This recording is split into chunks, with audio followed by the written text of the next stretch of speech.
السلام علیکم ورحمۃ اللہ وبرکاتہ۔ وعلیکم السلام ورحمۃ اللہ وبرکاتہ۔ پیارے بچوں، کیا حال ہیں آپ سب کے؟ الحمدللہ۔ الحمدللہ۔ ہماری دعا ہے اللہ سبحانہ تعالیٰ آپ کو ہمیشہ ہنستا اور مسکراتا رکھے، آمین۔ پیارے بچوں، ہم آپ سب کو رسول اللہ صلی اللہ علیہ وسلم کی سیرت کے سفر میں خوش آمدید کہتے ہیں۔ آج ہم آپ کو انشاءاللہ بتائیں گے کہ مکہ میں اسلام کیسے پھیلا، اور ان لوگوں کے بارے میں بھی بتائیں گے کہ انہوں نے اسلام کیسے قبول کیا۔ ایک دن رسول اللہ صلی اللہ علیہ وآلہ وسلم مکہ کی ایک پہاڑی کے اوپر عبادت کر رہے تھے۔ جب ابو جہل نے آپ صلی اللہ علیہ وآلہ وسلم کو دیکھا تو پتھر اٹھا کر آپ صلی اللہ علیہ وآلہ وسلم کو اس پتھر سے مارا۔ آپ صلی اللہ علیہ وآلہ وسلم کے سر سے خون نکلنا شروع ہو گیا۔ پھر ایسا ہوا کہ آپ صلی اللہ علیہ وآلہ وسلم کے چچا حضرت حمزہ رضی اللہ تعالیٰ عنہ وہیں سے گزر رہے تھے، تو ایک شخص جس نے یہ سارا واقعہ اپنی آنکھوں سے دیکھا تھا حضرت حمزہ رضی اللہ تعالیٰ عنہ کو بتایا کہ کس طرح ابو جہل نے آپ صلی اللہ علیہ وآلہ وسلم پہ حملہ کیا ہے۔ یہ سب سن کر آپ صلی اللہ علیہ وآلہ وسلم کے چچا حضرت حمزہ رضی اللہ تعالیٰ عنہ کو بہت غصہ آیا اور وہ فوراً ابو جہل کے پاس گئے۔ ابو جہل کو ملتے ہی حضرت حمزہ نے ابو جہل کو سر پر بہت زور سے مارا اور ابو جہل کے سر سے خون بہنے لگا۔ اس کے بعد حضرت حمزہ رضی اللہ تعالیٰ عنہ آپ صلی اللہ علیہ وآلہ وسلم کے پاس واپس آئے اور آپ صلی اللہ علیہ وآلہ وسلم سے کہا کہ انہوں نے آپ صلی اللہ علیہ وآلہ وسلم کا بدلہ لے لیا ہے۔ آپ صلی اللہ علیہ وآلہ وسلم نے فرمایا، چچا، مجھے زیادہ خوشی اس وقت ہوتی اگر آپ اسلام قبول کر لیتے۔ یہ سنتے ہی حضرت حمزہ رضی اللہ تعالیٰ عنہ نے اسی وقت شہادت کے لفظ پڑھے اور اسلام قبول کر لیا۔ بچوں، آپ کو معلوم ہوگا کہ ابو جہل اسلام کا سب سے بڑا دشمن تھا۔ اس کی ایک نوکرانی تھی جس کا نام سمیہ تھا۔ ابو جہل نے اسے ایک غلام لڑکی کی طرح خریدا تھا۔ جب آپ صلی اللہ علیہ وآلہ وسلم کی اسلام کی تعلیمات مکہ میں پھیلنا شروع ہوئیں تو اس غلام لڑکی سمیہ نے بھی اسلام قبول کر لیا۔ جب ابو جہل کو پتا چلا کہ سمیہ نے اسلام قبول کر لیا ہے تو ابو جہل کو بہت غصہ آیا۔ ابو جہل نے سمیہ سے اس کے نئے دین چھوڑنے کہا، لیکن سمیہ نے انکار کر دیا۔ اس پر ابو جہل کو اور بھی زیادہ غصہ آیا اور اس نے سمیہ پر بہت ظلم کیا۔ ابو جہل نے سمیہ کو ایک رسی کی مدد سے کھمبے سے باندھ دیا اور پھر بہت ظلم کیا۔ سمیہ کو بہت چوٹیں آئیں اور ان کے جسم سے بہت سارا خون بہہ گیا، لیکن انہوں نے ہمت نہیں ہاری اور وہ کہتی رہی کہ وہ رسول اللہ صلی اللہ علیہ وآلہ وسلم کا دین نہیں چھوڑیں گی۔ آخر کار جب انہوں نے ابو جہل کی بات نہیں سنی تو ابو جہل نے ان کو اپنے ہاتھ میں پکڑے نیزے سے اتنی زور سے مارا کہ وہ وہیں شہید ہو گئیں۔ حضرت سمیہ اسلام کی سب سے پہلی شہید تھی۔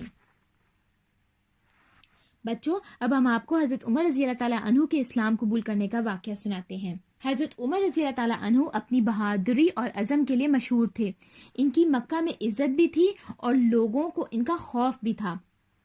ابتدا میں وہ رسول اللہ صلی اللہ علیہ وآلہ وسلم کے اس نئے دین کے مخالف تھے، کیونکہ وہ اپنے آباء و اجداد پہ اندھا بھروسہ کرتے تھے۔ وہ اسلام کے شدید خلاف تھے اور ان کے اسی تیز مزاج اور رسول اللہ صلی اللہ علیہ وسلم کی دشمنی کی وجہ سے وہ ایک دن ہاتھ میں تلوار اٹھائے رسول اللہ صلی اللہ علیہ وآلہ وسلم کو مارنے کے ارادے سے گھر سے نکلے۔ حضرت عمر رضی اللہ تعالیٰ عنہ اتنے غصے میں تھے کہ رستے میں ایک شخص نے ان سے پوچھا کہ وہ اتنے غصے میں کہاں جا رہے ہیں، تو حضرت عمر رضی اللہ تعالیٰ عنہ نے جواب دیا، محمد کو مارنے۔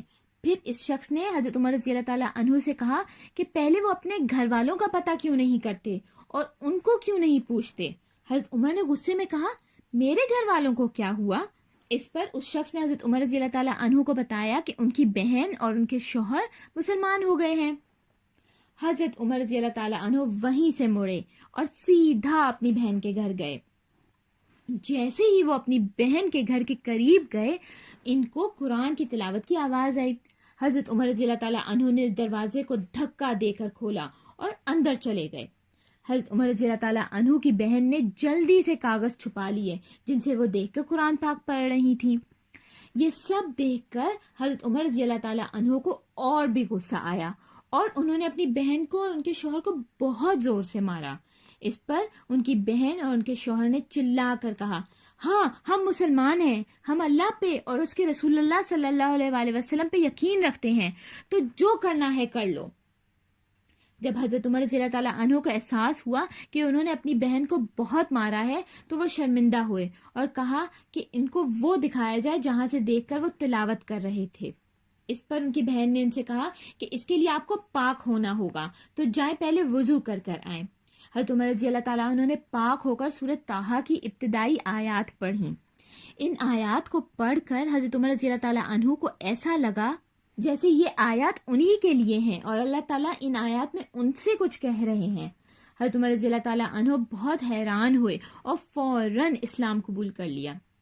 بچوں، یہ تھا حضرت عمر رضی اللہ تعالیٰ عنہ کا اسلام قبول کرنے کا واقعہ۔ جب قریش کو کوئی راستہ نہ ملا رسول اللہ صلی اللہ علیہ وسلم کو ان کے مشن سے روکنے کے لیے، تو پھر قریش نے عتبہ بن ربیعہ سے کہا کہ وہ رسول اللہ صلی اللہ علیہ وآلہ وسلم کے پاس جائیں اور ان سے مل کر ان کا دعویٰ کا کام روکنے کے لیے ان کو کچھ پیشکش کریں۔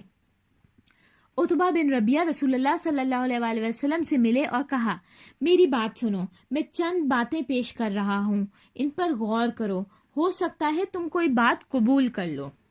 تو عتبہ نے رسول اللہ صلی اللہ علیہ وآلہ وسلم سے کہا، اگر تم چاہتے ہو کہ مالدار ہو جاؤ تو تمہیں اتنا مال دے دیں گے کہ تم سب سے زیادہ مالدار ہو جاؤ گے، اور اگر تم چاہتے ہو کہ اعزاز اور مرتبہ حاصل کرو تو ہم تمہیں اپنا سردار بنا لیتے ہیں، اور اگر تم چاہتے ہو کہ بادشاہ بن جاؤ تو ہم تمہیں اپنا بادشاہ بنا لیتے ہیں، اور اگر یہ جو تمہارے پاس آتا ہے کوئی جن بھوت ہے تو ہم اس کا علاج کے لیے اپنا مال خرچ کر سکتے ہیں تاکہ تم شفا یاب ہو جاؤ، اور اگر تم شادی کرنا چاہتے ہو تو تم قریش کی کسی بھی عورت سے شادی کر لو۔ جب عتبہ نے یہ سب کہہ دیا پھر رسول اللہ صلی اللہ علیہ وآلہ وسلم نے قرآن کی سورہ فصلت کی آیات کی تلاوت کی۔ حامیم، یہ رحمان اور رحیم کی طرف سے نازل ایسی کتاب ہے جس کی آیتیں کھول کھول کر بیان کر دی گئی ہیں۔ عربی قرآن ان لوگوں کے لیے جو علم رکھتے ہیں، خوشخبری دینے والا اور ڈرانے والا ہے، لیکن اکثر لوگوں نے منہ پھیر لیا اور وہ سنتے نہیں۔ کہتے ہیں کہ جس چیز کی طرف تم ہمیں بلاتے ہو اس کے لیے ہمارے دلوں پر پردہ پڑا ہوا ہے۔ قرآن کی ان آیات کے خوبصورت الفاظ نے عتبہ کو بھی حیران و پریشان کر دیا۔ عتبہ اپنے ساتھیوں قریش کے لوگوں کے پاس واپس گیا اور ان سے کہا کہ اس نے کبھی ایسے الفاظ نہیں سنے جیسے رسول اللہ صلی اللہ علیہ وآلہ وسلم نے اس کی بات کے جواب میں اس سے کہے۔